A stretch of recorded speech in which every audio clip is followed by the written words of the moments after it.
So I think for the past, oh god, even before spring arrived, since like February I think, I've been infected with the urge to just pull everything out of every drawer and reorganise and go through everything. And I mean, I do get that periodically just throughout the year anyway, but I was like, okay, spring is here and the spring cleaning fever has definitely struck. So it was only a matter of time before the bookshelves bore the brunt of it as well.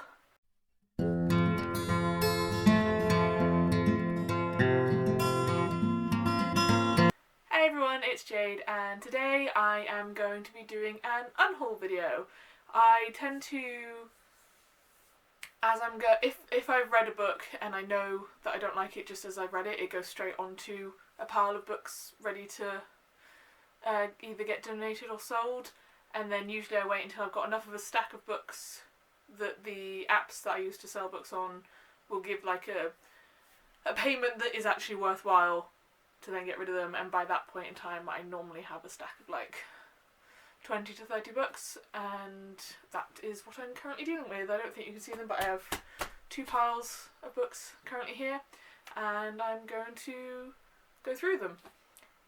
Just because I'm unhauling a book doesn't necessarily mean that I hated it or anything like that. It's just more, I don't think I'm going to read it again kind of situation. So, but I will explain that as I go. Okay, so the first book I'm unhauling is Farlander by Cole Buchanan. And this is one of those where I enjoyed it when I read it, but the last time I read it was like 7 or 8 years ago, and I have no interest in reading it again really, so it's time that this is no longer taking up space on my shelf. This is a slightly steampunky fantasy novel, from what I remember, and in terms of like fantasy, I think one of the reasons I have no interest in rereading it is it's kind of cookie cutter a little bit. But yeah, it's about a like secret society of assassins who are, well, the main character is like recruited into the secret society of assassins. He was a street urchin, and the whole point of this assassination school really is to train people to one day overthrow the queen, who has been like a dictator for years and has like introduced a faith where I think she's like considered a god or something like that, if I remember rightly. But anyway, these assassins follow like the old religion and things like that. It was well written, from what I remember, but yeah, it's time for it to leave my house. Next is Invisible Girl by Lisa Jewell. I read this earlier this year. If you want to see what my original thoughts on it, I will link the video up in the card somewhere.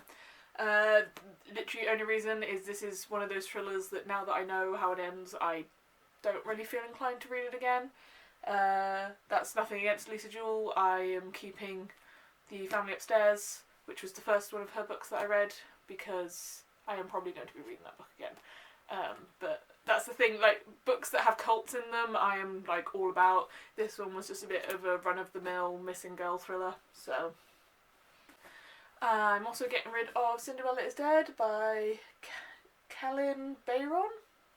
This one, the only reason this stayed on my shelves for as long as it did is because I love the cover. The cover is gorgeous, despite the fact that I didn't enjoy the story all that much. I am a sucker for retellings, so I was super excited for this, and it's just, it's new adult. I'm too old for it. I can say that with conviction. Some of the messages in this were just very ham-fisted because it's written for a younger audience, and yeah, I read it. I'm not going to read it again.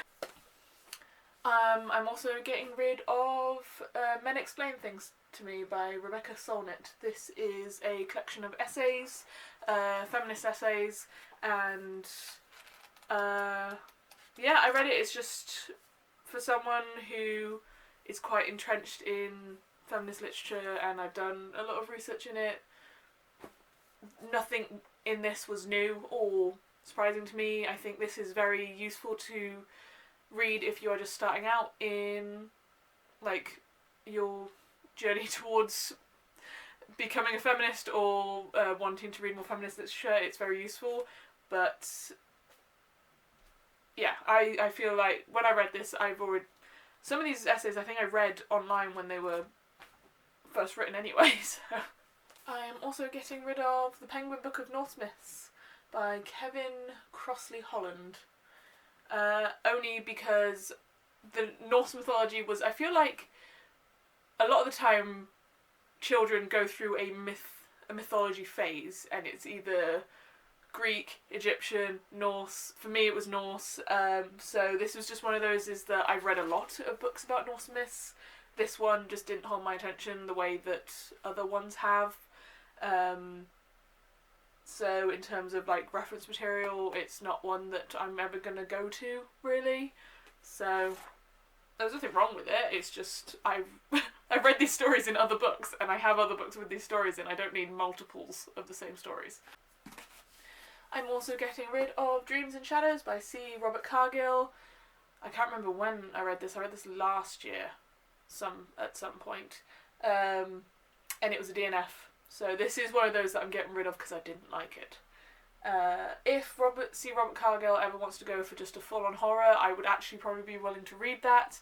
In terms of a dark fantasy where I'm supposed to give a shit about any of the characters, this did not work.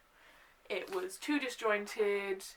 There were interesting bits, but they were very short, and yeah, the two main characters that I'm pretty sure I was supposed to care about, I didn't. So another DNF coming. This one, which I'm kind of a bit torn about. I'm getting rid of 2 books in the Starters series, so that's Starters and Enders by Lisa Price. The only reason I'm torn up is I enjoyed this one, and I hated this one. So, but I hated this one to the point where it soured my opinion of this one, so I'm gonna just get rid of both of them, basically. Enders was a DNF, so I'm not even gonna bother talking about that. Starters is a young adult sci-fi dystopia novel set in a future where technology has been developed to allow people to be temporarily put into other people's bodies. And so whilst it was a book that started off all about autonomy and what lengths would you go to protect that, would you be willing to like give up your body for money to be used by other people, and like when you don't know what's going on when those people are using it. And then in the second book devolved into most people shouldn't be allowed access to your body, but if you really want it, and if you're one of the good guys, you can just take other people's bodies. It's absolutely fine. So yeah. I'm also getting rid of The Help by Catherine Stockett. This has been on my shelves for years. I enjoyed it when I read it. I enjoyed the movie. However, like, the longer time goes on, the more, problematic I find it. I don't know. There's a lot of, like, white saviour moments in this, really. But I still enjoy the movie, and I still watch the movie quite a lot because I love Octavia Spencer, and I like the movie. I did like this, but I'm not going to read it again. It's been on my shelves for years, and if I haven't read it in that time period from my first time reading it, I'm not going to read it again. So I'm getting rid of Where the Crawdads Sing by Delia Owens. I read this in February, I believe, and yeah, it was boring, and I didn't care about any of the characters, and that's all I have to say about that, really. Next, I'm getting rid of the City trilogy by Darren Shan. I reread one of these as part of my Darren Shanathon last October, and whilst I loved the other 3 series that I read during that month, and the standalone as well, I read one of these and only got about halfway through when I was like, you know what, I don't really want to reread this now. I don't like gangster stories. Even though I know that this is urban fantasy and that there is a magical element to it, that wasn't enough to keep my attention. So, and the nostalgia glasses were not enough to make me want to keep them on my shelves, which was the main reason why they've been there for so long, despite the fact that I had no intention of rereading them. So, I'm being tough with myself, and the nostalgia is not enough to make me keep them. I'm also getting rid of Sweet Pea by CJ Scoose, which may be surprising if you read my review of this last year, because I really liked it. It was really funny, but I've heard not great things about the sequels to this. To be honest, the way this book was written, I don't think there needed to be any sequels. I was not in any point in time wanting to read more, and when I was going through my shelves, I just don't think I'm going to reread it. It was fun when I read it. It's a fun, light-hearted thriller. I liked the unusualness in the fact that you are reading it from the perspective of a serial killer, and just how funny and relatable she was to points. But then also, the more I ruminated on certain bits, the more she annoyed me. So that might be another clincher for why I don't necessarily want to read it again. I'm also getting rid of 12 Years a Slave by Solomon Northup, because I preferred the movie. And I feel so bad about that, because this is an autobiography. He went through this. This is his own words, but I was just not interested in... It was just not what I signed up for when I read it, and then that feels really weird saying that, because it's I didn't want to read about all the horror that he went through, but I also don't want to spend page after page reading about the countryside. There's more important things going on right now than the Washington countryside. Wasn't for me. I'm getting rid of The Supernaturalist by Owen Colfer. This, and I think I should probably include the rest in this, although that's going to be difficult because there are many. I'm also getting rid of all of the books that I currently own of the Artemis Fowl series. This is not in order, this is just how I picked them up. This, once again, these have been on my shelves due to nostalgia reasons, and I have to be cruel with myself and get rid of them because they're taking up a lot of space and I'm not going to read them again. So I need to get rid of them, and that is the only reason. I loved these books, but I'm not going to read them again, and therefore they have to leave my life. They spark joy in a I remember that way, not in a this is useful to me and I'm gaining utility from it. So I'm also getting rid of Magician's Apprentice by Trudy Canavan, literally only because I have 2 copies of it, and this bigger version matches the rest of the series that I have. So I can't even speak much about this because I haven't read these yet. Next is Falling Leaves by Adeline Yenma. I read this early last year. This is an autobiography about being I think she was a fifth Chinese daughter born during the Civil War, and kind of just the shit she went through.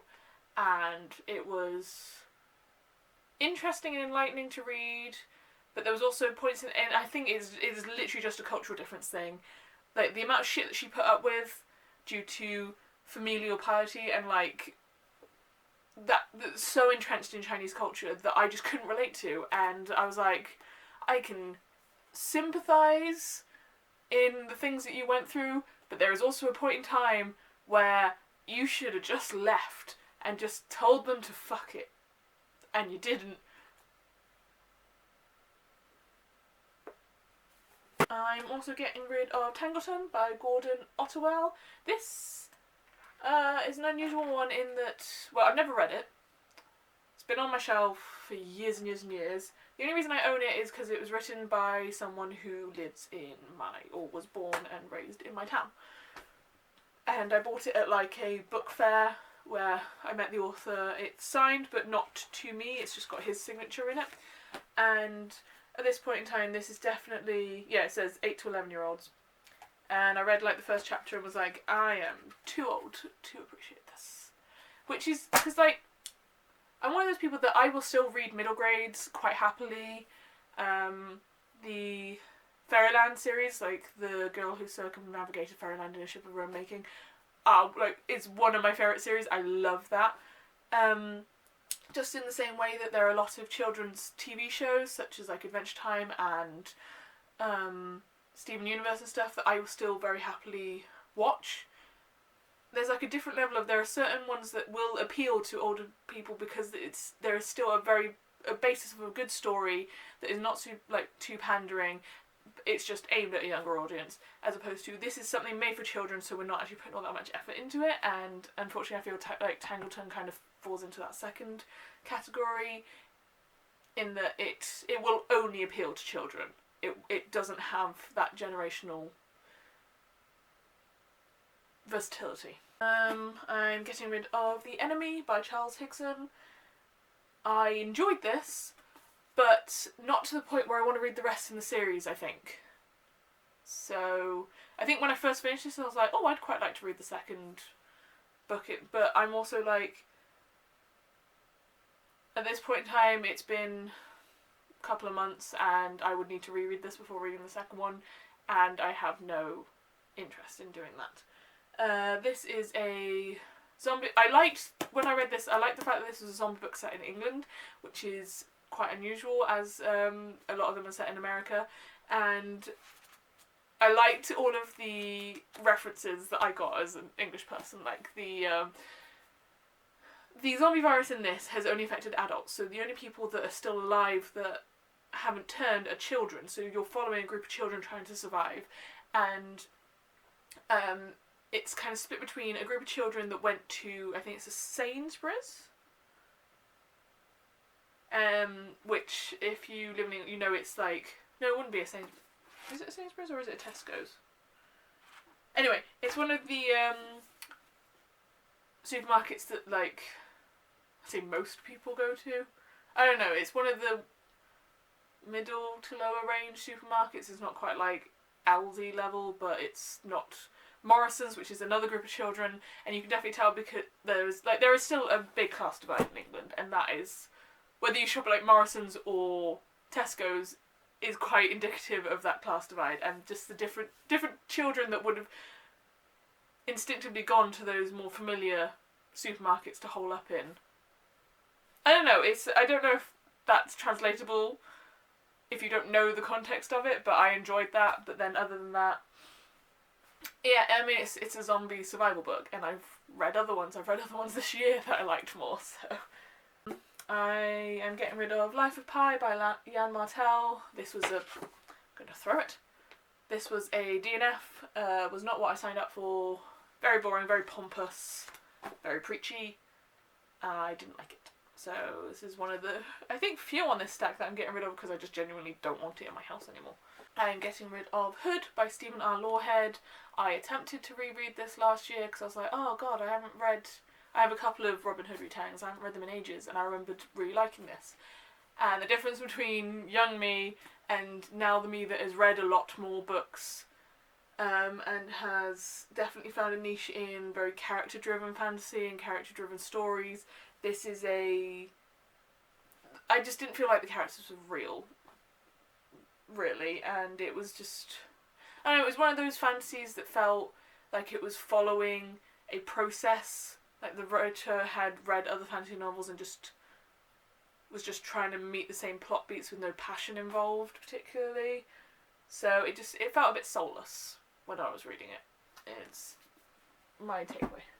I'm getting rid of Go Set Watchman by Harper Lee. I was always a bit, even bringing this book into my house, I felt a bit conflicted because of the controversy surrounding the publishing of this book, in that Harper Lee never wanted it published, and there was like a whole thing of the publishers and greedy people taking advantage of her deteriorating mental state to get it published, and it wasn't as good as To Kill a Mockingbird. I'm not going to go as far as like some people are like, oh god, it ruined my childhood because it ruined Atticus Finch. Like, I wasn't surprised by the turn in Atticus Finch's character. What I didn't like was maybe it wasn't the message that you were meant to get from this, but the message I got from this, and what some of the lines that stood out to me was if you are against bigots and racists, that makes you no better than the bigots. If you are like going to stand up and say that they're wrong and that you don't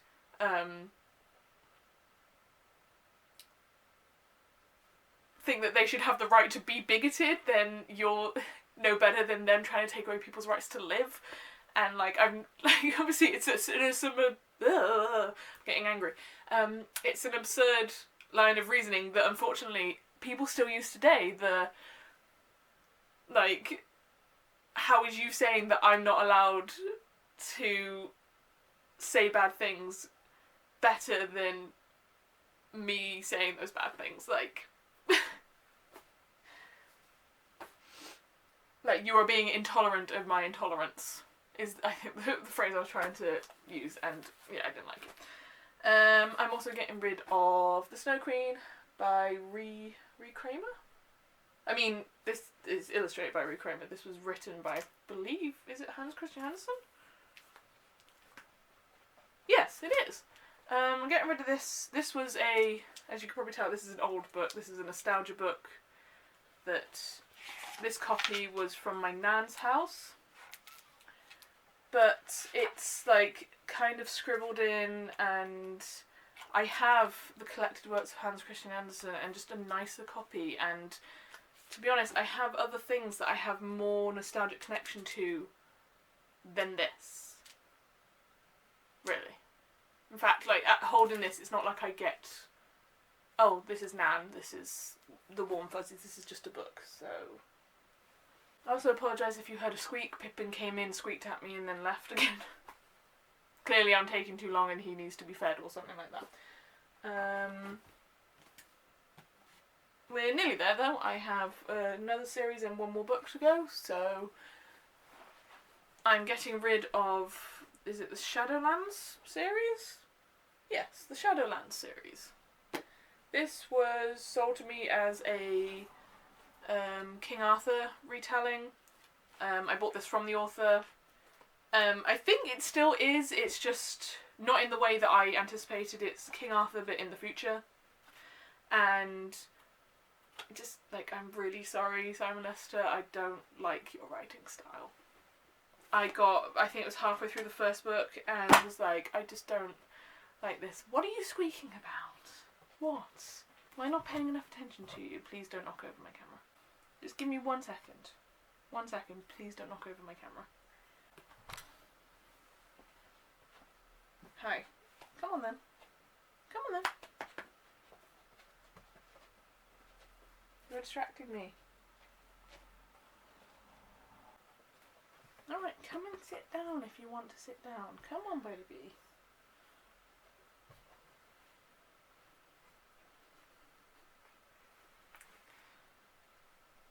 Just 5 minutes. 5 minutes. 5 minutes.